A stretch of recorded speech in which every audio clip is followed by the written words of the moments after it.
নম্বর যেটা প্রশ্ন হিসেবে আমি ধরতেছি, আমি জিজ্ঞাসা করতেছি, রমজান পরবর্তীকালীন সময় যে কাজগুলো করতে হবে, হ্যাঁ, কয়টা কাজ করতে হবে, এই কয়টা কাজ যে বলেছিলাম, এই কয়টা কাজের মধ্যে সেটা আপনাকে বলে দিতে হবে। কয়টা কাজ কেউ বলতে পারবেন? এমন কেউ আছেন? হ্যাঁ, আপনি কমিটি হলে নেব না। আচ্ছা, রমজান পরবর্তী কয়টি কাজ করতে হবে উনি এখন উত্তর দিচ্ছেন। তিনটি কাজ। জি, একটু মারহাবা বলেন। তিনটি কইছে যেহেতু মারহাবা বলবেন না, তিনটি যেটা সঠিক বলছে। আচ্ছা, মারহাবা কর। তাকওয়া অর্জন করতে হবে। জি, কারেক্ট ইনফরমেশন। জি, তারপর জি মারহাবা কর। কোরআন তেলাওয়াত করতে হবে। রমজানের পরবর্তী মাসেও আমাদের কি করতে হবে? কোরআন তেলাওয়াত করতে হবে। রমজানের মধ্যে শুধু কোরআন তেলাওয়াত সীমাবদ্ধ যেন না থাকে। মারহাবা বলেন। হ্যাঁ, উনি প্রথম জয়ী। ওনার নামটা লিখতে পারে। উনি যেহেতু কমিটির মধ্যে নাই, ওনার প্রশ্নটা আমরা নিয়েছি, আলহামদুলিল্লাহ।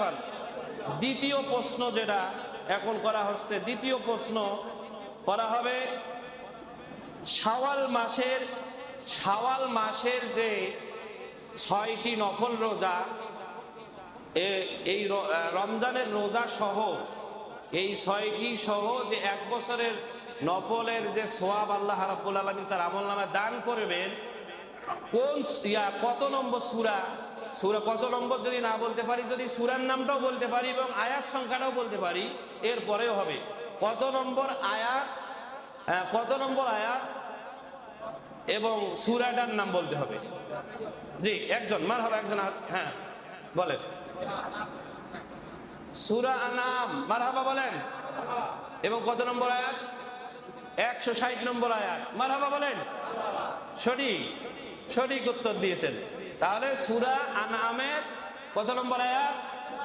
160 নম্বর আয়াত। আপনারা সবাই একটু স্টাডি করবেন চেষ্টা করিয়া, যে এই আয়াত দ্বারা দলিল দেওয়া হয়েছে যে 1 বছর অর্থাৎ একটা ভালো কাজ করলে পরে 10 গুণ সওয়াব দেওয়া হয়। সুবহানাল্লাহ। রমজানে 1 মাসে 10 মাস, এই 6 দিনে হইল 6 10 60, এই আয়াত দ্বারা প্রমাণিত, আলহামদুলিল্লাহ। 3 নম্বর প্রশ্ন উনি তো গত সপ্তাহেও মনে হয় পাইলে, এত হলে তো হবে না। গত সপ্তাহে উনি পাইছেন। হ্যাঁ, আলহামদুলিল্লাহ।